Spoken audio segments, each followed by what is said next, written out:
आजाद भारत के इतिहास में अब तक की सबसे बड़ी रेड एनआईए, ईडी, राज्य पुलिस और एटीएस ने देश भर में पीएफआई के ठिकानों पर 22 सितंबर और 27 सितंबर को छापेमारी की। इन छापेमारी में करीब 400 लोगों को गिरफ्तार किया गया। छापे के दौरान पीएफआई के खिलाफ जांच एजेंसियों को पर्याप्त सबूत मिले। इसके आधार पर गृह मंत्रालय ने पीएफआई पर बैन लगाने का फैसला किया। लेकिन बहुत से सवाल हैं जिनको लेकर तमाम विमर्श चल रहा है। मसलन 5 साल के प्रतिबंध के मायने क्या हैं? आजीवन क्यों नहीं? पीएफआई के राजनीतिक विंग पर एक्शन क्यों नहीं? पीएफआई अब क्या करेगी? इन सभी सवालों के जवाब अगले 1 घंटे में। इस प्रकार की चीजें देश बर्दाश्त नहीं करेगा और इसका जवाब देश देगा। रेडिकलाइजेशन और एक्सट्रीमिज्म की तरफ किसी को लेकर जाता है, उसको अपोज करने की जरूरत है। पीएफआई के तरह जितने भी संगठन है सब पर प्रतिबंध लगा।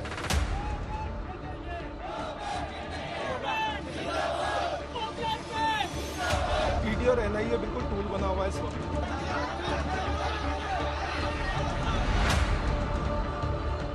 देश में कत्लो गारत फैलाना, मजहबों में शांति के बजाय नफरत फैलाना ये करते हैं।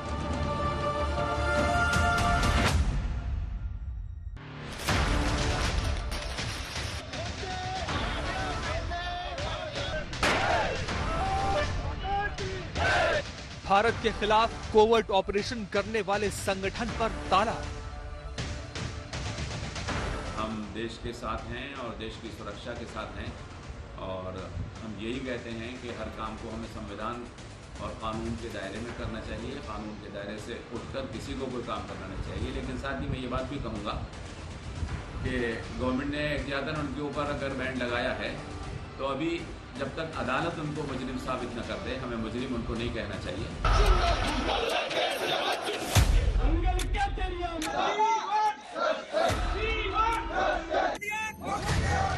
समाज सेवा के नाम पर समाज बांटने वाले संगठन पर लगा प्रतिबंध। भारत सरकार द्वारा पीएफआई पर प्रतिबंध लगाने पर हम भारत सरकार का दिल की गहराइयों से आभार व्यक्त करते हैं और स्वागत करते हैं।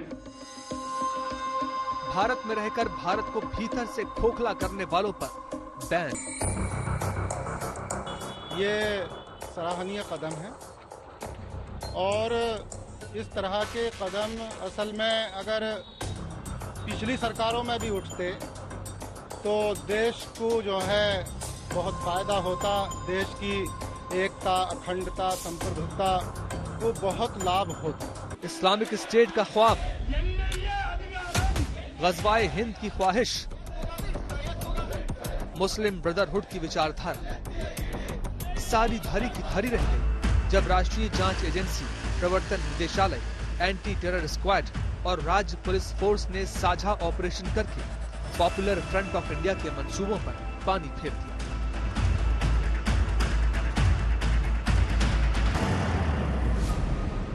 लेकिन क्या 5 साल के प्रतिबंध के बाद फिर से उठ खड़ा हो जाएगा पीएफआई?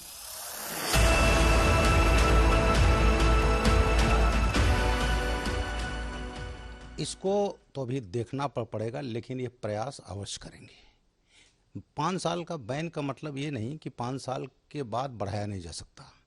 जैसे सिम्मी 2001 में जब बैन किया गया और बाद में 3 साल के लिए बैन हुआ, वो बैन बढ़ाता जा रहा था और सिम्मी बैंड है।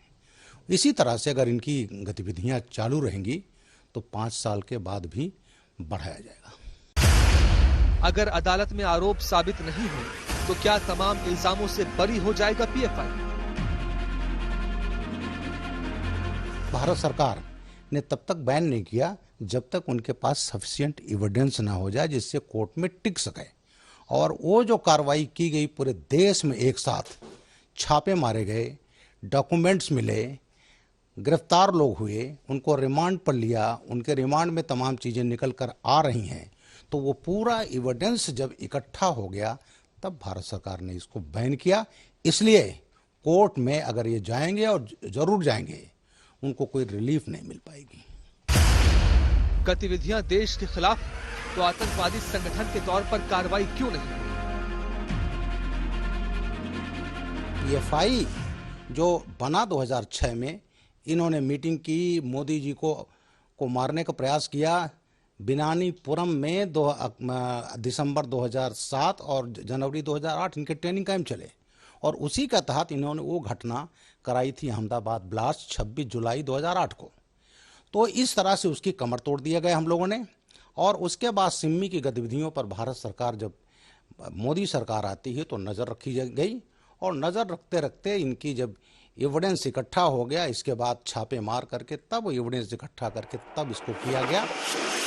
भारत में 42 ऐसे संगठन मौजूद हैं जिन पर पहले से ही प्रतिबंध लगा हुआ है। 2019 में आखिरी बार किसी संगठन को भारत सरकार ने प्रतिबंधित किया था, उसके बाद अब पीएफआई का नंबर आया है। केंद्र सरकार ने पीएफआई और उसके 8 सहयोगी संगठनों पर प्रतिबंध लगा दिया, लेकिन एक संगठन को इस प्रतिबंध से दूर रखा गया है। क्यों?